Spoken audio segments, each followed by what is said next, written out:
जय श्रीराम सांग मैंने आज ओडिया फूड पॉइंट रे आउ गोटे नुआ रेसिपी नहीं कि आसी आज ओडिया फूड पॉइंट रे आमे कदली मंजार डालमा प्रस्तुत करबा आ मु एटा आपन को सब टिप्स सहित कहबी जे डालमाटा केमती कोन प्रस्तुत करिथली आ केमती करले भलो हबो बोली। जदि आपन माने केबे भी ए कदली मंजार डालमा प्रस्तुत करि नाहंती ताहाले किछि ओरिड नाही मो वीडियो रे टेक्निक टिप्स सहित मु आपन को जणैबी। एठी मो 100 ग्राम डाली को भल से भाजी के सेटा को धोई की ता भितरु गड़े के गोड़ी क्लीन कर नहीं आउ दुईटा पीस कदली मंजा छोट छोट साइज रो एमती छोट छोट पूरा कुनी कुनी काटिकी से गोटे मीडियम साइज आलू आ गोटे सारू देकी सेटा को लुण हल्दी देकी 15 मिनिट माने पाई सिझिया पाई छाड़ी देछि।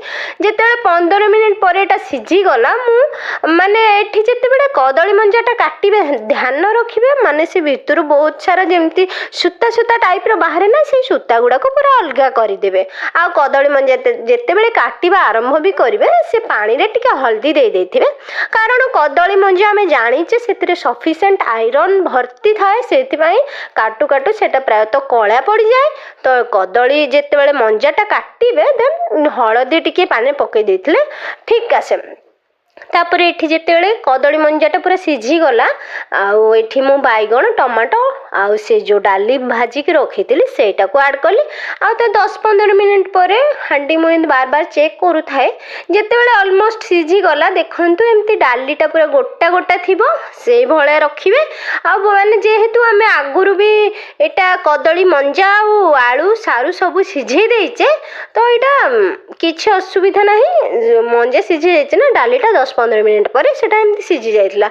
आ सिझिया भितरे मु एठी गोटे बड़ साइज रो प्याज काटिकी रखिथली आ से डालीटा जेते बेले एमती पूरा देखंतु डाली गोटी गोटी हेकी थिला आउ से डाली देखंतु मंजा भी ठीक सिझिची आउ डाली भी पूरा फिटी जाइनी। आउ से सेम हांडी रे मु सेटा बाहर करके हांडीटा उडी धोई देइची आ तापरे अल्प 2 चम्मच तेल आउ जीरा गोटे हाफ चम्मच जमती आम फुटण रे दियंती आउ आधा चम्मच सोरिष 2टा सुखिला लंका देकी गोटे जो मीडियम साइज रो प्याजटा मु काटिकी रखितली सेटा को ऐड करछि। आउ प्याज गोल्डन ब्राउन हेला जाए एठी भजा हबो जेमती नॉर्मली हमरा यूजुअली फुटण करा जाए सेमती काहे करिया।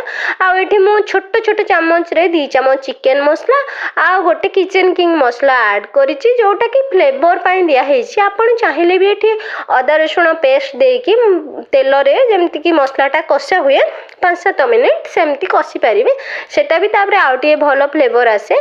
आउटे मोर चिकन मसला किचन किंग मसला देकी आउटिके फ्लेवर एनहांस हबा पई सेटा जेमती टिके भाजी हे गला भलो से तापरे जो डालमाटा करिकी रखतिली सेटा को एमती ऐड करछि। निहाती मु कहबी जे एटा को आमे खाइबारे निहाती मंजाटा ऐड करबा दरकार जहार बॉडी रे आयरन डेफिशिएंसी कम रहूची कि किछि भी मंजा हम देह पई बहुत भलो। आपण माने ए प्रोसेस रे निहाती थरे बनै कि खांतु आ कमेंट करंतु केमती कोन लागिला। रहिली जय जगन्नाथ पुणी देखा आ गोटे नुआ वीडियो सहित।